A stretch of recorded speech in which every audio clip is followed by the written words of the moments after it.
இந்த காணொளியை உங்களுக்கு வழங்குபவர்கள் சந்தோஷம் உங்கள் கையில். மக்கள் மனதில் 4 தலைமுறைகளாக எஸ்விஎஸ் அக்மார் கடலை மாவு.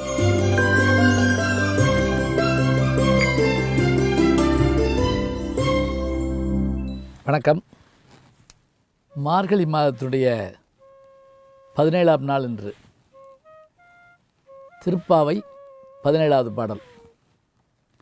அதாவது 10 தோழிமாரை எழுப்பிட்டு அவங்க அழைச்சிட்டு நந்தகோபனுடைய வீட்டு வாசலில் வந்து வாயில் காப்பவனை எழுப்பியாச்சு.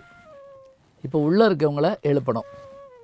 அதாவது உறங்கி கொண்டிருக்கின்ற ஆன்மாவை விழித்தெழச் செய்து ஜீவாத்மா பரமாத்மாவோடு சேருவதற்காக இந்த பாடல்கள்லாம் பாடப்படுகின்றன என்பது ஆன்மீக விளக்கம் இதற்கு. சரி, இப்போ உள்ளே யார் உறங்கிட்டு இருக்காங்க? அது நந்தகோபனுடைய மாளிகை. அங்கு நந்தகோபன், யசோதை, பலதேவன், கண்ணன், நப்பின்னை எல்லாரும் உள்ள உறங்குறாங்க. இதில் முதல்ல நாயகனாய் நின்ற நந்தகோபன் சொல்லி வாயில் காப்போன்னு சொன்ன மாதிரி அந்த நாயகனாய் நின்ற நந்தகோபனாகிய அந்த நந்தகோபனை எழுப்பணும். இந்த பாட்டில் ஒரு ஆச்சரியம் என்னென்னா, இந்த பாட்டு மட்டும் இல்லை, ஆண்டாள் 3 பாடலில் ஓங்கி உலகளந்த செய்தியை சொல்லியிருப்பாங்க. 3வது பாட்டில் ஓங்கி உலகளந்த உத்தமன், 17வது பாட்டாகி இந்த பாட்டில் அம்பரமே தண்ணீரே சோரை அறம் செய்யும், அதில் அம்பரம் ஊடறுத்து ஓங்கி உலகளந்த அப்படிம்பாங்க.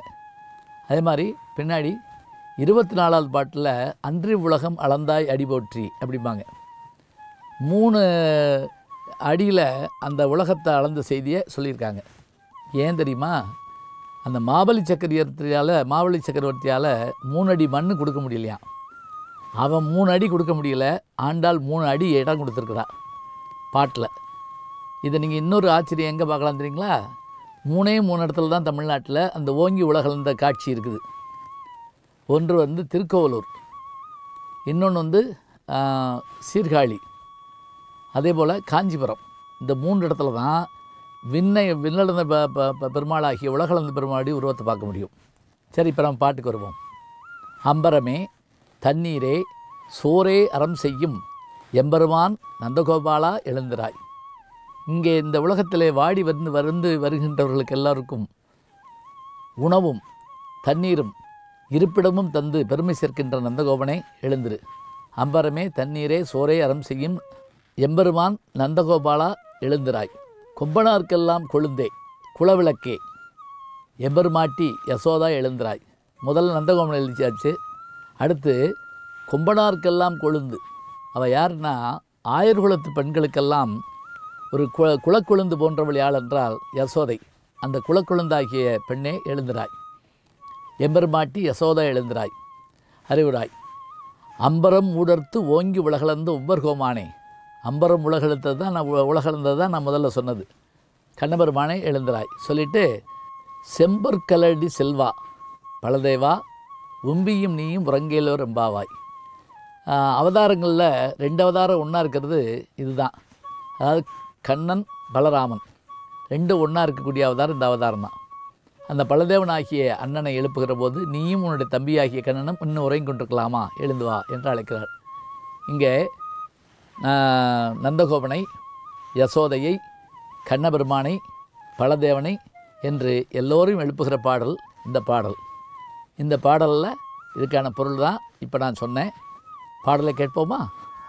அம்பரமே தண்ணீரே சோரேயரம் செய்யும் எம்பெருமான் நந்தகோபாலா எழுந்திராய்.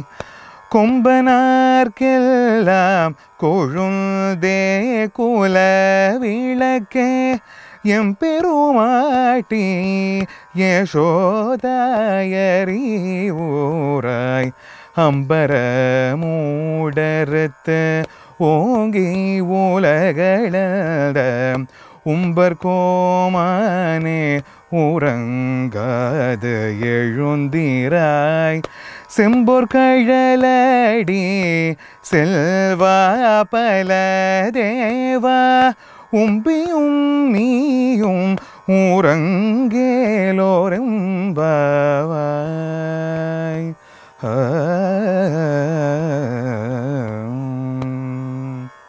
திருவம்பாவை 17வது பாடல்.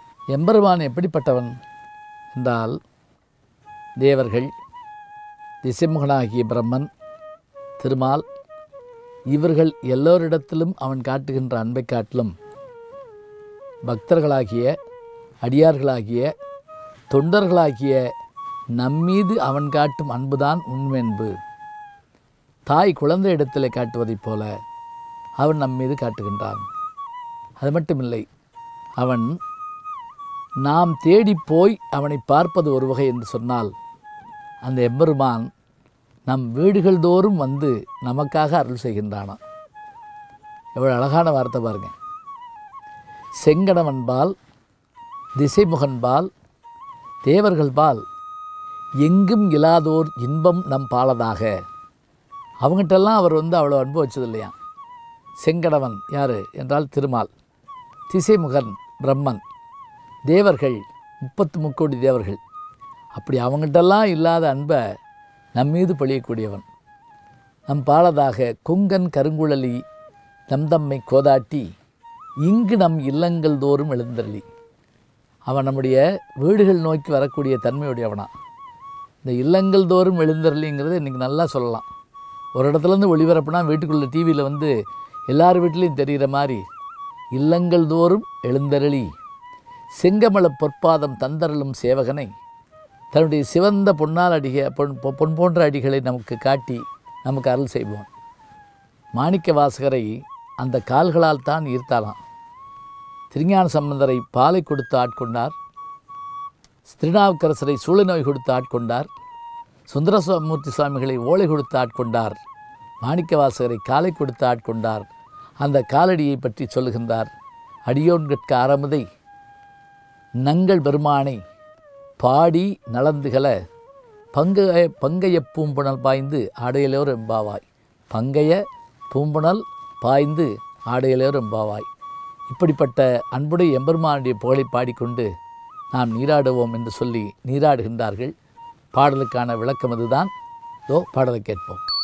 செங்கணவன் பால் திசைமுகன்பால் தேவர்கள் பால் எங்கும் இலாததோர் இன்பம் நம்பாலதாக் கொங்குன் கருங்குழலி நம் தம்மை கோதாட்டி இங்கு நம் இல்லங்கள் தோறும் எழுதருளே செங்கமல பொற்பாதம் தந்தருளும் சேவகனை அங்கண்ணரசை அடியோங்கட்காரமுதை நங்கள் பெருமானை பாடி நலம் திகழ பங்கைய பூம்புணல் பாய்ந்து ஆடேலோரெம் பாவாய்.